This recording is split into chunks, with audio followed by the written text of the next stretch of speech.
What is Dharma? Hi, I'm Dr. James Holt, and Dharma lies at the heart of Hinduism. But what is Dharma? Well, Dharma is a word that is often translated to mean religion or law, but actually it's a word that should and does defy translation. It's a word that kind of encompasses all kinds of things, and it comes from the Sanskrit root dri, and it means that which is integral to something. And so, for example, if we think about the Dharma of fire, that's to be hot. The Dharma of sugar is to be sweet.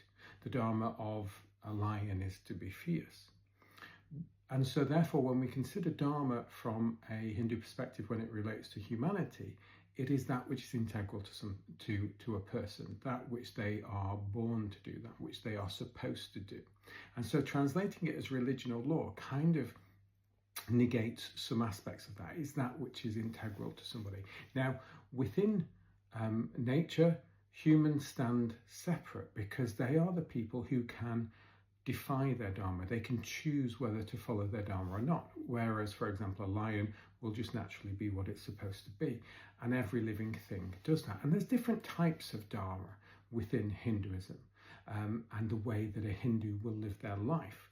And so there's religious rights, there's religious duties, there's justice, there's moral virtues, there's all kinds of things. Some of the most obvious ones, I think, that are applicable to everybody are known as yamas or niyamas. And for example, the Vimana Purana describes these as non-violence, truth, non-stealing, charity, forbearance, self-restraint, tranquility, non-miserliness, purity and austerity. And then it carries on that these should be followed by all castes or all people. There's also specific ones that are linked to various stages of life. And so there are what are known as ashramas. And sometimes they are the student phase, the brahmacharya, the grihastha, or the householder stage, the vanaprastha, which is the retirement stage, and then the sannyas, which is the ascetic stage. And so there are specific responsibilities depending on what stage of life you are.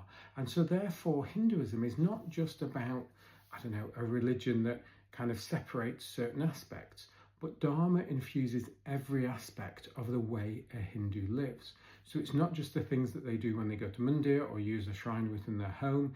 It is everything, the way that a home is kept, the way that studies are followed.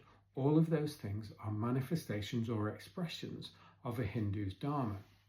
Now, one of the more controversial is Varnashrama Dharma, which is the idea that there are specific responsibilities for different groups into which you are born. That is controversial, and I think something for another video.